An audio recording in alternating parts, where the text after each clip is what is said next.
Você sabia que a história tentou matar Jesus um pouco depois que ele nasceu? Mas algo aconteceu nesse caminho. É sobre isso que nós queremos conversar com você hoje. Seja muito bem-vindo a este canal. Eu sou a Camila Apolinário e hoje eu tenho um convidado especial, o Sérgio Apolinário, meu pai.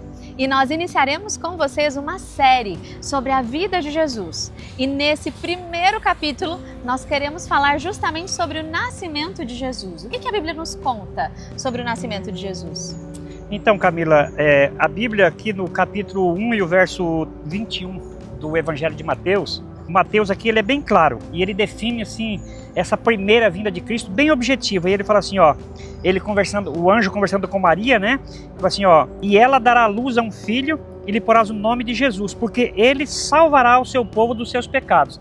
Então, quando Jesus nasce, ele nasce com um objetivo muito claro, que é fazer o quê? Que é salvar o seu povo dos seus pecados, entende? Quem é o povo de Deus? O povo de Deus é a raça humana.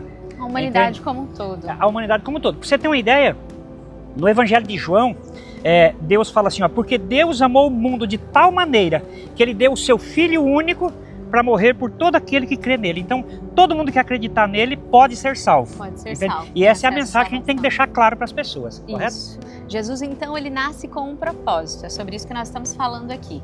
O propósito inicial dele nascer era salvar todos nós, salvar o mundo dos seus pecados. A vida de Jesus, ela tem esse propósito.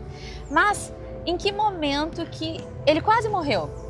Conta pra gente quando isso aconteceu. Vamos ver se você conhece a história.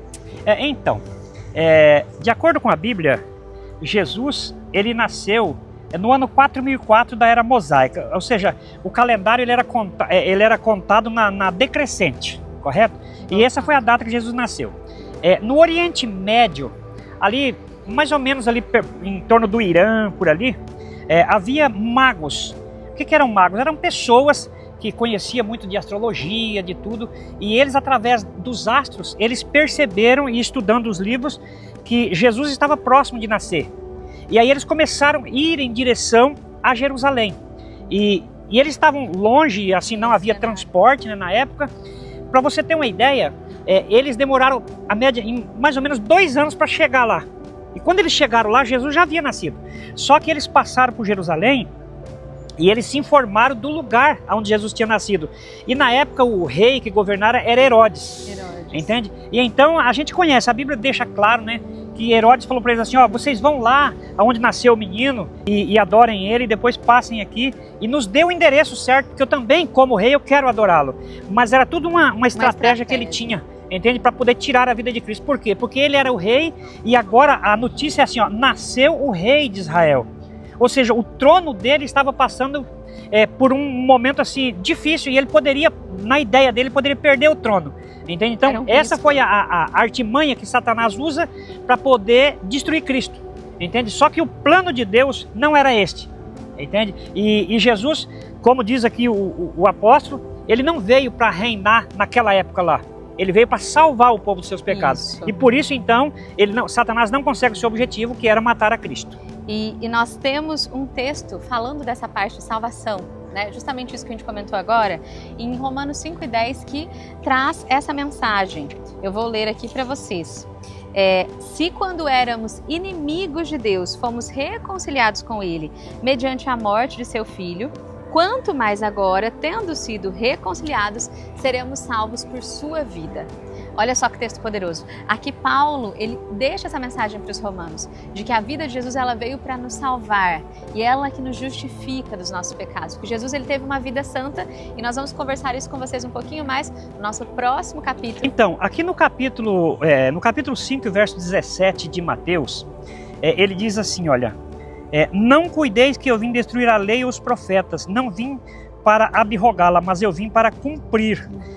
Então, assim, Jesus, ele tinha um ministério aqui, entende? E o ministério dele era cumprir a lei, era fazer a vontade de Deus. E se ele, imagina que Satanás consegue destruí-lo antes disso, então ele não teria como salvar a raça humana. Quando Paulo fala assim que nós somos salvos pela vida de Cristo, é porque ele foi um exemplo. Ele teve 33 anos de vida perfeita, sem nenhum problema, entende? E é essa vida que ele oferece, essa é a justiça de Cristo. Ele oferece para cada um de nós. Entende? Então é nesse sentido que Cristo precisava viver, ele precisava passar por esse momento para poder, então, ele oferecer a você, a mim, a todos nós, essa vida perfeita que é a justiça dele para sermos salvos. Amém, amém. Então, eu acho que vocês conseguiram entender o porquê Jesus não foi morto nos seus primeiros anos de vida.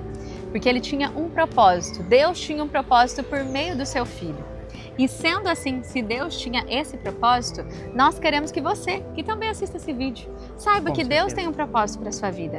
Deus tem um propósito para a minha vida, um propósito para a vida do meu pai, um propósito para a vida da Mel, que está aqui com a gente filmando esse vídeo. E o propósito que ele tem é muito simples, que você viva uma vida semelhante à de Jesus.